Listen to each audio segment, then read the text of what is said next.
Aujourd'hui, je me mets à l'épreuve en écoutant vraiment ce que mon enfant a à dire.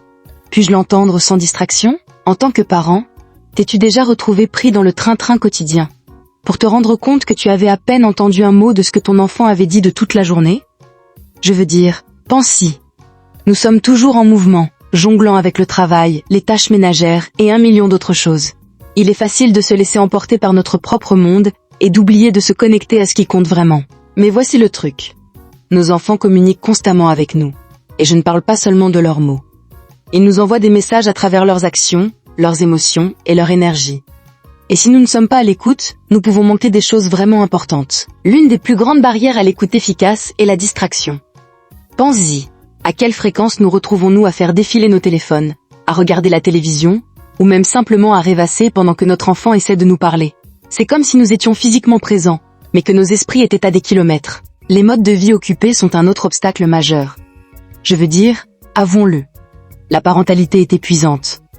Nous courons toujours, essayant de tout faire, et parfois on a l'impression qu'il n'y a tout simplement pas assez d'heures dans la journée.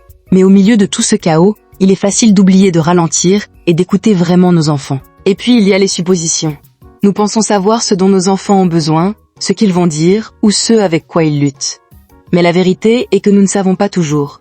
Et lorsque nous supposons, nous pouvons manquer des conversations vraiment importantes. Alors, comment pouvons-nous améliorer notre communication avec nos enfants? Une stratégie est l'écoute active. Cela signifie donner à notre enfant toute notre attention, établir un contact visuel et vraiment se connecter à ce qu'il dit. Cela signifie ranger nos téléphones, éteindre la télévision et créer un espace sûr pour que notre enfant puisse s'exprimer. Une autre stratégie est de créer un environnement de soutien. Cela signifie mettre de côté du temps dédié pour parler à notre enfant, sans distraction ni interruption. Cela signifie être présent, être patient et être ouvert d'esprit. Il s'agit aussi d'être curieux, tu sais.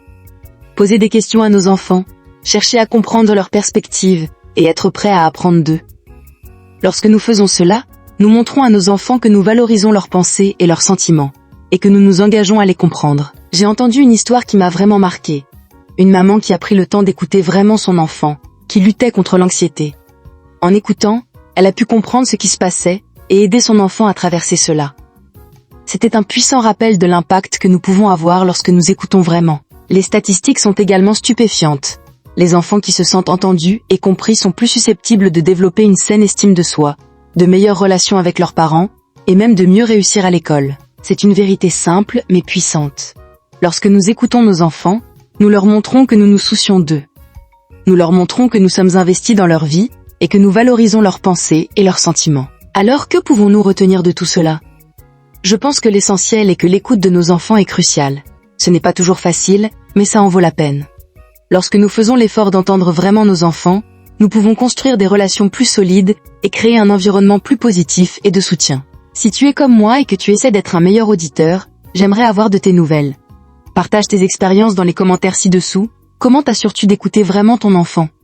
Et si tu cherches plus de conseils parentaux, assure-toi de consulter mes autres vidéos.